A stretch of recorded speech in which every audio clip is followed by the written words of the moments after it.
ஓம் திருவள்ளுவர் திருவடிகள் போற்றி. ஓம் ஆறுமுக அரங்கமகா தேசிகாய நம. பிறருக்காக கௌரவம் தேடக்கூடாது. ஐயோ, நாளைக்கு அவன் கடன் வருவானே, கடன்காரன் வருவானே, என்ன செய்யறது? அவன் வந்து கேட்பானே, அவமானப்படுத்துவானே, வீட்டிலெல்லாம் பொம்பளைகள்லாம் மனம் நின்று போவாளே, என்ன செய்வோம்? இதே போவோம். எப்போ எந்திரிக்கான்னு பார்த்துக்கிட்டே இருக்கு. இந்த கவலைகள்லாம் சேர்ந்து ஐயோ, இப்போ மளிகை கடை வந்துடுவான், ஜவுளி கடைக்காரன் வருவான், நகை கடைக்காரன் வருவான், வட்டி கடைக்காரன், அவன் இவன்னு போட்டுக்கிட்டு சித்துன்னு பிச்சு தின்னுக்கிட்டு இருக்கு. இப்படியெல்லாம் தின்னுக்கிட்டு இப்படி வந்து எந்திரிக்கிறதுக்குள்ளே எல்லா கவலையும் தான் சேரும்.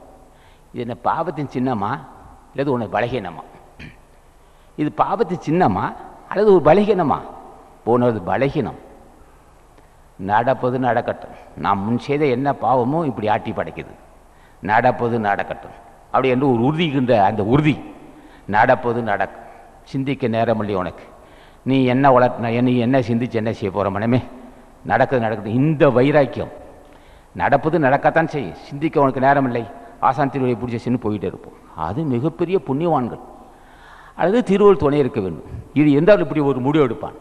இல்லை என்றால் சிந்திச்சு சிந்திச்சு அல்லல் பட்டு பல கற்பனைகளை மூழ்கி இருப்பான். இன்னும் சில பேர் என்ன செய்வான்? வருவாய்க்கு தக்க செலவு செய்ய மாட்டான். வருவாய்க்கு தக்க செலவு செய்யாத அத்தனை பேரும் பாவின்னு வச்சுக்கணும். திடீர்னு செலவு வந்து என்ன செய்யணுமா? திடீர்னு செலவு வந்துச்சுன்னா திடீர்னு செலவு வரதான் செய்யும். நீ கற்பனை பண்ணுவேன். அவனுக்கு மொய் தராவிட்டால் அவன் 4 பேர் நம்மளை மதிக்கணும். நீ மதித்து என்ன செய்ய போகிற உடனே அவன் ஒன்றும் மதித்து என்ன? அவனை கடவுளாவேன். அவன் மதிக்கிற அளவுக்கு வாழணும். வீடை நல்லா கட்டியிருக்கணும். உள்ள டிவி டெக்கு அது இதுன்னு இருக்கணும். அப்போ 4 பேர் வந்து மதிப்பான்னா. உன்னை வீட்டுக்கு வரவெல்லாம் பொறாமை உள்ளவனாக இருப்பான். அது சில பண்புகளாக இருக்கலாம்.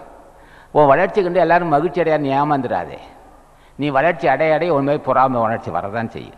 அவன் அப்படி நினைக்க இவன் இப்படி ஒரு வகையான கற்பனைகள், இப்படி ஒரு வகையான பிரமைகள் இதனாலேயும் போட்டு ஓட்டுவான். கடன் வாங்குவான், வீடை கட்டுவான், ஆடம்பரமாக இருக்கணும். நீ ஆடம்பரம் இருந்தால் அவனை மதித்து அவன் ஒன்றை மதித்து என்ன செய்ய போகிறான்? அவனை கடவுளா? தேவையில்லாத இந்த உணர்ச்சி நமக்கு அவசியம் இல்லை நினைக்கின்ற அறிவு சிறப்பு ஆசான் துணை இல்லாமல் வரவே வராது.